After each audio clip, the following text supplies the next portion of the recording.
Hello everyone, welcome class 12th to today's video lecture. Class today we will proceed with the topic of factors affecting financing decision. Class में आपको पहले ही बोल चुकी हूँ ये chapter काफ़ी ट्रिकी है जो आपके फाइनेंस से रिलेटेड चैप्टर है, चाहे फाइनेंशियल मैनेजमेंट हो चाहे फाइनेंशियल मार्केट्स हो। और मैंने आपको ये भी बोला है इन चैप्टर्स में से जो ऑब्जेक्टिव टाइप क्वेश्चंस हैं वो काफ़ी ट्रिकी आते हैं, जिसके लिए आपको कॉन्सेप्ट को बहुत ज़्यादा डिटेल में समझना ज़रूरी है। तो फाइनेंसिंग डिसीजन हमने लास्ट क्लास में कवर करा था काफी डिटेल में। मैंने हर छोटी छोटी डिटेल जो एनसीईआरटी में मेंशन है वो मैंने आपसे डिस्कस की थी। And today we will proceed with the factors affecting financing decision. Is that clear class? So let's proceed with the first factor. The first factor is class cost. Cost का meaning है class की जो cost है different sources से money को या funds को raise करने की वो डिफरेंट होती है। भाई इक्विटी शेयर से आप पैसा रेज कर रहे हो तो उसकी एक अपनी कॉस्ट है। डिबेंचर से आप मनी रेज कर रहे हो, फंड्स रेज कर रहे हो तो उसकी अपनी कॉस्ट है। ठीक है, लागत यानी कॉस्ट। तो ये तो बड़ा ही कॉमन सेंस का डिसीजन है क्लास कि हम वो सोर्स चूज करेंगे जिसकी कॉस्ट हमें कम पड़ेगी। सिंपल सी बात है। तो अगर आप एनसीईआरटी देखें तो वहां 2 लाइंस में इस पॉइंट को एक्सप्लेन कर रखा है कि cost of raising funds from different sources is different, कि अलग अलग सोर्सेज की कॉस्ट अलग अलग होती है। और जो एक रैशनल फाइनेंशियल मैनेजर है यानी जो इंटेलिजेंट फाइनेंशियल मैनेजर है वो उस सोर्स को सेलेक्ट करेगा जिसकी कॉस्ट क्या है, कम। सिंपल सा पॉइंट है क्लास ये। Okay, now let's proceed to the second point. Class second point is risk. अब ये वही पॉइंट आ गया क्लास जो मैंने आपके लास्ट क्लास में जब मैंने आपको फाइनेंसिंग डिसीजन का इंट्रोडक्शन एक्सप्लेन करा था तो हम इसको डिस्कस कर चुके हैं। मैं हमेशा आपको इसी चीज पे फोकस करती हूँ क्लास की जो इंट्रोडक्शन अच्छे से डिस्कस कर लेते हैं, इंट्रोडक्शन अच्छे से अटेंड कर लेते हैं, उनके लिए बाकी टॉपिक अटेंड करना बहुत ईजी हो जाता है, समझना ईजी हो जाता है। रिस्क में हमने क्लास अगर आपको ध्यान हो तो हमने कंपेरिजन करा था बोरोड फंड्स और इक्विटी का। तो क्लास उसके हमने ये क्लियरली उसके अंदर हमने पढ़ा था कि जो बोरोड फंड्स है या जो इक्विटी है उसमें से ज्यादा रिस्की कौन है, तो उसके अंदर से ज्यादा रिस्की बोरोड फंड्स है। व्हाई? क्योंकि इसके अंदर क्लास आपकी एक कमिटमेंट है। किस चीज की कमिटमेंट है? To pay fixed rate of interest to your creditors. जब आप बोरोड फंड लेते हैं, चाहे आप बैंक से लें चाहे आप डिबेंचर्स इशू करें, वहां पे आपको फिक्स्ड इंटरेस्ट देना ही देना है irrespective of the fact that whether you have earned profit or incurred loss। आपको प्रॉफिट हुआ है चाहे आपको लॉस हुआ है, डजंट मैटर, आपको इंटरेस्ट पे करना ही करना है। दूसरी बात, जब आपने जिस टाइम पीरियड के लिए लोन लिया है, जिस टाइम पीरियड के लिए आपने डिबेंचर्स इशू करे हैं, जिस टाइम पीरियड के लिए आपने डेट लिया है, उस टाइम पीरियड के एंड पे यानी मेच्योरिटी पे आपको प्रिंसिपल अमाउंट भी पे करना है। दैट इज कंपल्सरी, वो देना ही देना है। तो इसलिए ये रिस्की होता है। लेकिन इक्विटी में मैंने आपको बताया था कि इसमें जो डिविडेंड की पेमेंट है या जो डिविडेंड का रेट है that is not fixed, it depends on the wish of the company. अगर आपको ज्यादा प्रॉफिट हुआ आप ज्यादा दो, आपको कम देना कम डिविडेंड तो नहीं देना मत दो। तो यहाँ पे वो रिस्क नहीं है, यहाँ पे वो रिस्क नहीं है। लेकिन बोरोड फंड में रिस्क है क्योंकि एक तो आपको इंटरेस्ट पेमेंट जो करनी है वो फिक्स है आपकी, और जो आपको मेच्योरिटी पे प्रिंसिपल अमाउंट पे करना है दैट इज फिक्स्ड। तो आप रिस्क फैक्टर को भी ध्यान में रखेंगे क्लास कोई भी डिसीजन लेते हुए। Is that clear class? Okay class, next point is flotation cost. ये भी वैसे तो हम लास्ट क्लास में डिस्कस कर चुके हैं, अच्छा है दोबारा डिस्कस कर लेते हैं ताकि आपके माइंड में अच्छे से रिटेन हो जाए। फ्लोटेशन कॉस्ट क्या होती है क्लास? जब भी आप कोई सिक्योरिटी इशू करते हो मार्केट में, आप इक्विटी शेयर्स इशू करते हो, आप प्रेफरेंस शेयर्स इशू करते हो, आप डिबेंचर्स इशू करते हो मार्केट में, तो उसके इशू करने से पहले या इशू करने के लिए कुछ खर्चा होता है, कुछ एक्सपेंसेस होते हैं जो आप इनकर करते हो, उसके बाद ही सिक्योरिटी मार्केट में इशू हो पाती है। उस कॉस्ट को बोलते हैं क्लास फ्लोटेशन कॉस्ट। क्या बोलते हैं उस कॉस्ट को? Flotation cost. It refers to the cost involved in issue of securities। आप कोई भी सिक्योरिटी मार्केट पे इशू कर रहे हो उसके लिए जो भी एक्सपेंसेस हो रहे हैं, जो भी खर्चा हो रहा है, जो भी कॉस्ट हो रही है वो फ्लोटेशन कॉस्ट है। जैसे brokers commission, underwriters fees, expenses on prospectus. I hope ये कोई भी टर्म आपके लिए अननोन नहीं है, बहुत डिटेल में आप 11th में सबके बारे में पढ़ चुके हैं कि ब्रोकर कौन होता है, अंडरराइटर्स कौन होते हैं, एंड प्रोस्पेक्टस क्या होता है, ठीक है। तो ये सब जो खर्चे हैं क्लास की, ब्रोकर्स कमीशन, अंडरराइटर्स फीस या प्रोस्पेक्टस पे जो खर्चा हो रहा है, ये सब खर्चे जब सिक्योरिटी इशू करते टाइम कर रहे हो, ये फ्लोटेशन कॉस्ट है। क्लास जब आप एग्जाम में इस पॉइंट को एक्सप्लेन करेंगे तो ये मेंशन जरूर करना 2-3 एग्जांपल्स ऑफ कॉस्ट। सिर्फ ये मत लिख देना कि जो कॉस्ट लगती है सिक्योरिटी को इशू करने में वो फ्लोटेशन कॉस्ट है, मेंशन कुछ एग्जांपल दो कि ब्रोकर को आपको पैसा देना है जो आपके शेयर्स बिकवाएगा, अंडरराइटर्स को देना, अंडरराइटर्स मींस अगर आपके शेयर्स पब्लिक नहीं खरीदती तो अंडरराइटर्स आपके शेयर्स खरीदेंगे, प्रोस्पेक्टस का आपको खर्चा जो आप प्रिंट कराओगे, पब्लिश कराओगे। तो class higher the flotation cost, जिस सोर्स की फ्लोटेशन कॉस्ट ज्यादा होगी, ऑब्वियस बात है कि वो लेस अट्रैक्टिव सोर्स होगा। जिसको इशू करने में खर्चा ज्यादा होगा उसकी अट्रैक्शन या वो जो सोर्स है वो लेस अट्रैक्टिव होगा। Is that clear class? तो higher the flotation cost, less attractive is the source of finance. See the next point class, cash flow position. Cash flow को हमें बहुत सिंपल टर्म्स में यहाँ समझना, बहुत डिटेल में अकाउंट्स के टर्म में आपको कैश फ्लो में नहीं घुस जाना। कैश फ्लो मीन्स कि आपकी कंपनी में कैश की क्या पोजीशन है, कितना कैश है आपके पास, कितना कैश का आपके पास फ्लो रहता है, बेसिकली इनफ्लो रहता है। क्लास देखो इसके अंदर दो कंडीशन है। अगर आपकी कंपनी के पास smooth and steady cash flow है, मतलब अच्छा खासा पैसा आपके पास एवरी मंथ या एवरी ईयर फ्लो करता आता रहता है, तो ऐसे केस में you can opt for borrowed funds. Why? Class हर चीज के पीछे अगर आपको लॉजिक पता होगा तो आपको वो समझना आसान हो जाएगा कि अगर आपकी कंपनी में अच्छा खासा कैश फ्लो हो रहा है, कैश की कभी आपके पास कमी नहीं होती, बहुत स्मूथ फ्लो है कैश का, तो आप बोरोड फंड्स को ऑप्ट कर सकते हैं। वो भी क्यों? क्योंकि बोरोड फंड्स में आपको पता है कमिटमेंट है फिक्स्ड इंटरेस्ट पेमेंट की। तो जब आपके पास एवरी ईयर रेगुलर इंटरवल पे अच्छा खासा कैश आ रहा है तो यू कैन इजीली पे द फिक्स्ड इंटरेस्ट पेमेंट।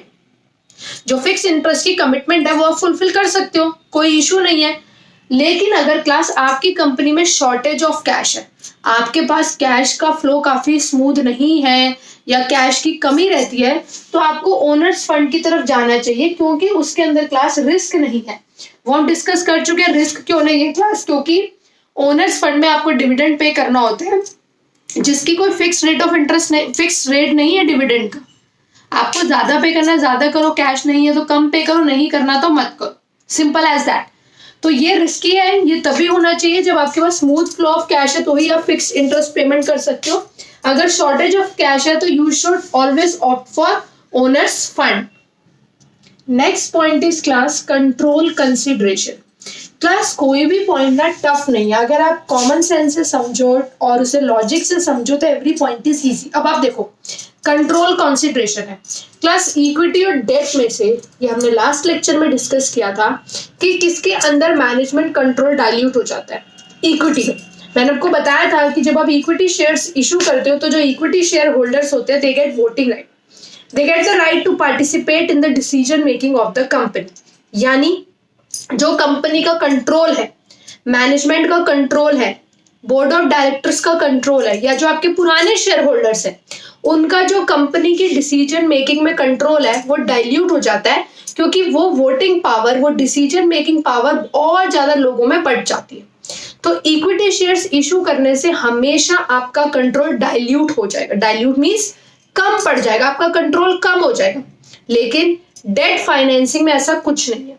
आप कितने भी डिबेंचर्स इशू करो, आप कितने भी बैंक लोन लो, आप किसी को वोटिंग राइट नहीं देते हो, डिबेंचर होल्डर्स को या आपके क्रेडिटर्स को वोटिंग राइट नहीं मिलता है। तो जो कंट्रोल है कंपनी के डिसीजन मेकिंग में वो आपका ही रहता है, वो डाइल्यूट नहीं होता। ठीक है, तो क्लास पहले इस इंट्रोडक्शन को पढ़ते हैं। Issue of more equity shares may lead to dilution of management's control over the business. Simple सी बात है क्लास, जितने ज्यादा भी इक्विटी शेयर इशू करोगे उतनी ज्यादा वोटिंग पावर लोगों को मिलेगी, डिसीजन मेकिंग में उनको पार्टिसिपेशन मिलेगा, तो मैनेजमेंट का कंट्रोल कम हो जाएगा। लेकिन अगर हम बात करें डेट फाइनेंसिंग की यानी डेट की, तो उसकी ऐसी कोई इम्प्लीकेशन नहीं है, क्योंकि उसमें किसी को वोटिंग राइट नहीं मिलता है। अब क्लास इसके अंदर 2 केसेस हैं जो आपको अपने एग्जाम में मेंशन करने हैं। It's very important to mention these 2 cases. If existing share holders want to retain complete control of the company. अगर आपके जो पुराने शेयर होल्डर्स हैं, आपके जो बोर्ड ऑफ डायरेक्टर्स हैं, वो चाहते हैं कि कंपनी पे उन्हीं का कंट्रोल रहे, उन्हीं का डिसीजन मेकिंग में कंट्रोल रहे, then debt should be preferred. तो आपको डेट प्रेफर करना चाहिए क्योंकि उसमें किसी और को वोटिंग राइट नहीं मिलेगा। If they do not mind to lose control, अगर उन्हें कोई फर्क नहीं पड़ता, कंट्रोल लूज करने से कोई फर्क नहीं पड़ता, कितने भी लोगों को वोटिंग पावर मिल जाए, then company can go for owners fund, क्योंकि उसके अंदर और इक्विटी शेयर होल्डर्स आएंगे और लोगों को वोटिंग राइट मिलेगा। Is that clear class? यानी अगर कंट्रोल अपने पास रखना है तो यू शुड प्रेफर डेट। अगर आपको कंट्रोल लूज करने में, डाइल्यूट करने में कोई फर्क नहीं पड़ता, then you can go for owners fund. Okay class, next point is fixed operating cost. Fixed operating cost का मतलब है जो कंपनी के पास पहले से ही फिक्स्ड कॉस्ट यानी फिक्स्ड एक्सपेंसेस हैं, जो कंपनी को पे करने ही करने हैं। तो क्लास इसके अंदर भी दो केसेस बनते हैं। क्लास अगर कंपनी जो है उसके पास already high fixed operating cost यानी खर्चे हैं, जैसे रेंट, इंश्योरेंस प्रीमियम, ये वो खर्चे हैं क्लास जो कंपनी को देने ही देने हैं, सैलरीज एटसेट्रा। तो ये एग्जांपल है फिक्स्ड ऑपरेटिंग कॉस्ट के। अगर कंपनी के पास पहले ही बहुत खर्चा है, बहुत ज्यादा हाई फिक्स्ड ऑपरेटिंग कॉस्ट है, तो ऐसे केस में क्लास कंपनी को डेट तो बिल्कुल प्रेफर नहीं करना चाहिए। वाई? क्यों नहीं करना चाहिए? क्योंकि डेट के अंदर भी फिक्स्ड ऑपरेटिंग कॉस्ट है, उसके अंदर आपको इंटरेस्ट की कंपलसरी पेमेंट करनी ही करनी है, आपको एक टाइम के बाद प्रिंसिपल अमाउंट कंपलसरी पे बैक करना ही करना है। तो अगर आप ऑलरेडी फिक्स्ड खर्चों के अंडर हो, आपकी ऑलरेडी फिक्स्ड ऑपरेटिंग कॉस्ट बहुत ज्यादा है, तो ऐसे केस में क्लास डेट बिल्कुल इशू नहीं करना। क्यों? अगर आप डेट इशू करोगे तो आप पे और बर्डन ऐड हो जाएगा, ये आपके ऊपर और फिक्स्ड बर्डन ऐड कर देगा जो हो सकता है कंपनी बियर ना कर पाए। सेकंड केस, अगर कंपनी के पास मॉडरेट या लो फिक्स्ड ऑपरेटिंग कॉस्ट है, मतलब ठीक ठीक है या कम है, then company can prefer debt. तब कंपनी डेट प्रेफर कर सकती है क्योंकि फिक्स्ड कॉस्ट कम है, तो वो और फिक्स्ड कॉस्ट को अपने ऊपर बियर कर सकती है। Is that clear class? Simple point है। अगर पहले से बहुत ज्यादा फिक्स्ड कॉस्ट है, हाई फिक्स्ड कॉस्ट है, तो डेट बिल्कुल इशू नहीं करना, क्योंकि वो आपके फिक्स्ड बर्डन को और ऐड कर देगी जो कंपनी शायद बियर ना कर पाए।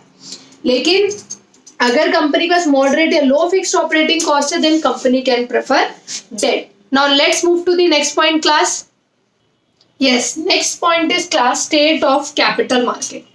अब कैपिटल मार्केट क्या होती है, उसके कितने पार्ट्स होते हैं, कितने टाइप्स होते हैं, अगर मैं कैपिटल मार्केट की डिटेल की बात करूं तो आपके नेक्स्ट चैप्टर में है। नेक्स्ट चैप्टर में कैपिटल मार्केट फुल डिटेल में डिस्कस हो रखा है, तो यहाँ तो ऑब्वियसली हम उसको डिस्कस नहीं करेंगे, it's a very lengthy topic. पर मैं इस पॉइंट को समझाने के लिए आपको कम शब्दों में बता देती हूँ। कैपिटल मार्केट का बेसिक मतलब है स्टॉक मार्केट, शेयर मार्केट मान लो, जिसे हम स्टॉक मार्केट कहते हैं। तो क्लास कैपिटल मार्केट की हेल्थ कैसी है, उसमें इस टाइम क्या कंडीशन चल रही है, ये भी आपके फाइनेंसिंग डिसीजन को अफेक्ट करता है। बहुत ध्यान से ये पॉइंट सुनना क्लास, क्योंकि ये पॉइंट आपका अभी आगे भी रिपीट होगा और भी मतलब चैप्टर में कॉन्सेप्ट्स आएंगे जब आपका स्टेट ऑफ कैपिटल मार्केट वाली चीज यूज होगी। देखो क्लास, जो आपकी स्टॉक मार्केट है उसके अंदर बेसिकली दो तरह के फेजेस होते हैं, एक बुलिश फेज और एक होता है बियरिश फेज।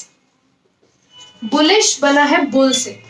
बुल आपको पता है एनिमल बुल, वो बहुत ही फियर्स होता है एनिमल और बहुत ज्यादा एक्टिव होता है, बहुत गुस्से वाला होता है। तो बुलिश फेज वो फेज होती है कैपिटल मार्केट की जब लोग ready to invest in the market, market में खूब सेंसेक्स निफ्टी ऊपर पहुंचे हुए हैं, मार्केट में बहुत ही गोल्डन पीरियड चल रहा है, सभी कंपनीज जो अनलिमिटेड प्रॉफिट अर्न कर रही हैं, लोगों को खूब डिविडेंड मिल रहा है and people are ready to take risk. लोगों के पास इतना पैसा है, लोग शेयर मार्केट में लगा रहे हैं, शेयर्स खरीद रहे हैं लोग। मतलब जो गोल्डन पीरियड होता है ना स्टॉक मार्केट का, जब इकोनॉमी एकदम राइज पे होती है, तो उसे हम बोलते हैं बुलिश पीरियड या बुलिश फेज। वो बुल से बना है क्योंकि जो बुल जो एनिमल है वो काफी फियर्स है, एग्रेसिव है, एक्टिव है। वहीं से हमने बुलिश फेज नाम दिया है कैपिटल मार्केट का, जिस फेज में मैं फिर आपको बता रही हूँ क्लास, जो लोग हैं they are ready to take risk, they are ready to invest in equity, और बहुत ज्यादा एक्टिव मार्केट का फेज चल रहा है। बियरिश वर्ड बना है बियर से, भालू, kind of a lazy, slow, inactive animal. तो जो बियरिश वर्ड है ये वहीं से आया है। ये वो फेज है स्टॉक मार्केट का जब मार्केट डिप्रेस्ड है, इकोनॉमी डाउन जा रही है, रिसेशन हो रहा है, लोगों के पास पैसा नहीं है, people are not ready to take risk, they are not ready to invest in shares, क्योंकि पैसा ही नहीं है मार्केट में, लोगों का एक्स्ट्रा पैसा ही नहीं कि वो शेयर्स में लगाए या रिस्क ले। रिस्क तब लेता है इंसान जब उसके पास एक्स्ट्रा पैसा हो। People are not ready to take risk at all. आप क्लास कॉमन सेंस से अपना माइंड लगा के लॉजिकली सोचो, अगर बुलिश मार्केट है, मैं फिर से बता दूं, खूब गोल्डन पीरियड चल रहा है स्टॉक मार्केट का, शेयर्स लोग खरीद रहे हैं, पैसा है लोगों के पास, they are ready to invest in share market, तो ऐसे केस में क्लास कंपनी को हमेशा इक्विटी प्रेफर करनी चाहिए, इक्विटी इशू करनी चाहिए। क्यों? क्योंकि इस टाइम शेयर प्राइसेस इतने हाई होते हैं, लोग इतना डिमांड कर रहे हैं, शेयर की अच्छी वैल्यू कंपनी को मिल जाएगी। जो 10 रुपीज के शेयर है वो 100 रुपए में, 150 रुपए में बिकते। तो जब लोग रेडी हैं टू टेक रिस्क, लोग रेडी हैं टू इन्वेस्ट इन इक्विटी, जो लोग हैं वो अपना पैसा शेयर मार्केट में खुले दिल से लगा रहे हैं, डिमांड बहुत ज्यादा है, तो ऐसे केस में कंपनी इक्विटी शेयर्स इशू कर सकती है at a good market price. Price अच्छा मिलेगा कंपनी को। लेकिन ऑन द कॉन्ट्रारी, अगर कैपिटल मार्केट डिप्रेस्ड है तो क्लास ऐसे केस में आपको इक्विटी शेयर्स इशू नहीं करने चाहिए, बिकॉज लोग इन्वेस्ट ही नहीं कर रहे इक्विटी में। इक्विटी में रिस्क है, इक्विटी में रिस्क होता है ना लोगों के हिसाब से कि डिविडेंड मिलेगा या नहीं मिलेगा। यहाँ तो लोग रेडी है क्योंकि उन्हें पता है इकोनॉमी बहुत ऊपर जा रही है, डिविडेंड भी अच्छा मिलेगा और शेयर प्राइसेस बढ़ रहे हैं, लोगों को पता है कि यहाँ से उन्हें इनकम मिलेगी, रिस्क नहीं है। बुलिश में आप इक्विटी शेयर्स इशू करो, आपको अच्छा मार्केट प्राइस मिलेगा, लोग खुश है, पैसा लगा रहे, डिमांड ज्यादा, अच्छा शेयर प्राइस मिलेगा। लेकिन जब मार्केट डिप्रेस है, लोग अब पैसा ही नहीं है शेयर्स में लगाने के लिए, लोग ready, people are not ready to take risk, ऐसे केस में इक्विटी शेयर इशू नहीं करने चाहिए। जब मार्केट बुलिश बियरिश होती है तो people are not ready to take risk, वो रिस्क नहीं लेते कि इक्विटी शेयर में पैसा लगेगा, पता नहीं डिविडेंड मिलेगा नहीं मिलेगा, क्या पता इक्विटी शेयर एकदम डाउन हो जाए, कंपनी डूब जाए, पैसा सारा डूब जाए। People are not ready to take risk in a bearish phase, क्योंकि ये डिप्रेस्ड इकोनॉमी का टाइम होता है। ऐसे केस में लोग क्या प्रेफर करते हैं? डेट। क्यों? क्योंकि डेट पे उन्हें पता है हमें फिक्स पेमेंट मिल जाएगी, फिक्स रेट ऑफ इंटरेस्ट मिल जाएगा। तो ये मैंने इतना डिटेल में इसलिए समझाया ये पॉइंट, क्योंकि ये पॉइंट आपके आगे चल के काफी यूज होने वाला। तो बुलिश फेज है तो prefer equity because people are ready to take risk, they are ready to invest in equity, and the company can get a good market price for the shares. On the other hand, in case the market is bearish or I can say depressed, then there is more demand for debt and the company should opt for debt. Is that clear? तो classes 6 points थे, the factors affecting financing decision. Full attention से video lecture attend करो। अगर आपको कोई भी doubt है, just mark it in the comment box.